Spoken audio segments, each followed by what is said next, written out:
لڑکیوں کی تعداد لڑکوں سے زیادہ، خوبصورتی اور حسن پرستوں کی دنیا کے بے تاج بادشاہ ملک۔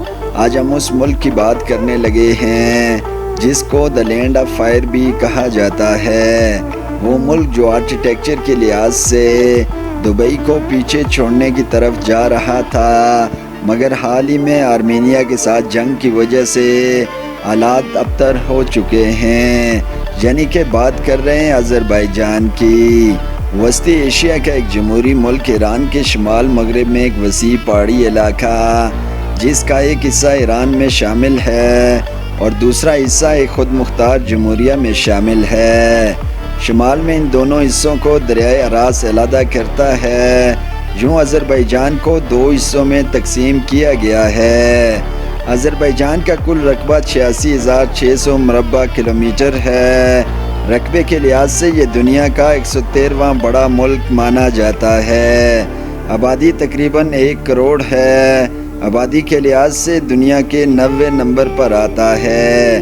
آذربائیجان میں کرد، آرمینی، پارسی اور یہودی آباد ہیں، لیکن اکثریت ازری لوگوں کی ہے، جن کی بیس ترکی سے ملتی ہے جو کہ 97.6% ہے، اور مسلم ہیں۔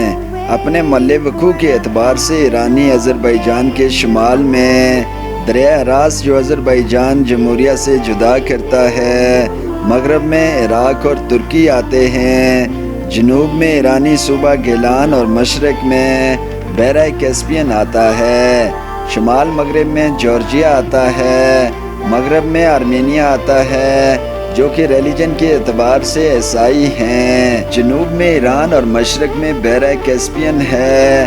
یہ علاقہ تیل اور گیس کے اعتبار سے دنیا میں ہمیشہ بحث کا محور رہتا ہے۔ کپاس، تمباکو، گندم اور پھل وغیرہ عام فصلیں ہیں۔ آذربائیجان کی آدھی زمین قابل کاشت ہے۔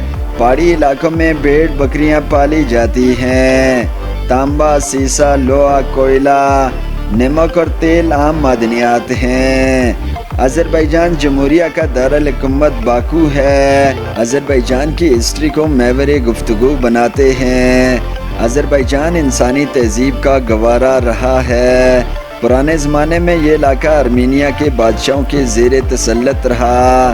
سکندر اعظم نے ایران کو فتح کرنے کے بعد اس علاقے میں اپنا گورنر مقرر کیا، جو اس کی وفات کے بعد خود بادشاہ بن بیٹھا۔ 7ویں صدی عیسوی میں بازنطینی بادشاہ آرکولس نے اس پر قبضہ کر لیا۔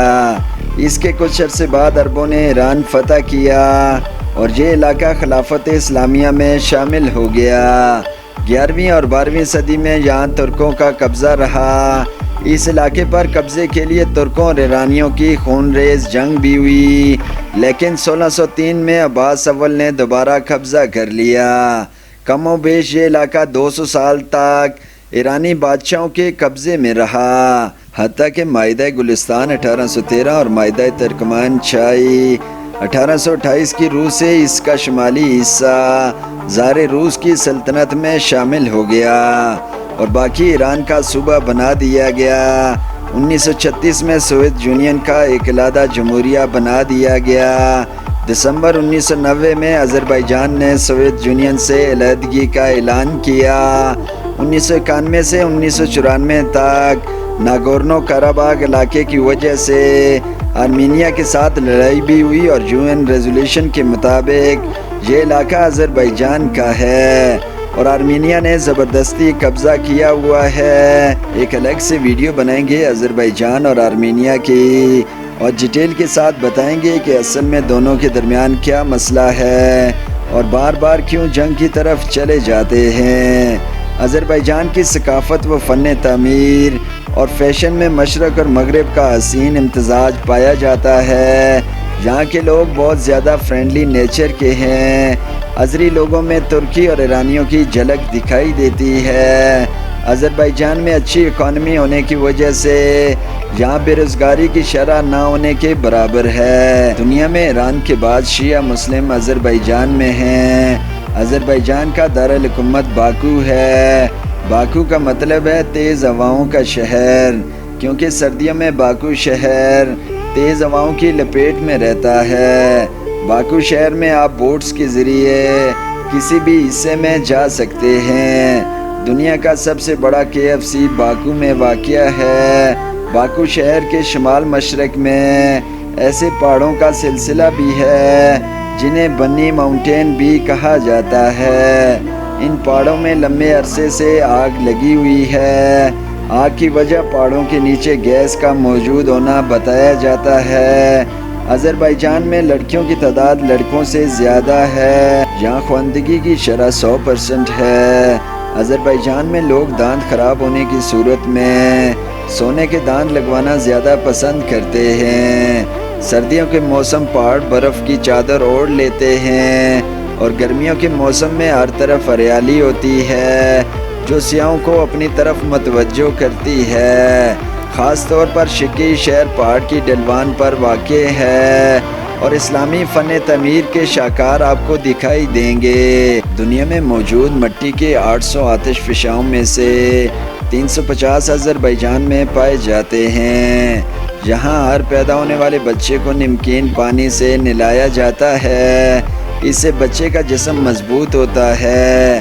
ہر سال کا تہوار موسم بہار کے پہلے دن منایا جاتا ہے اور ایران میں بھی ایسا کیا جاتا ہے۔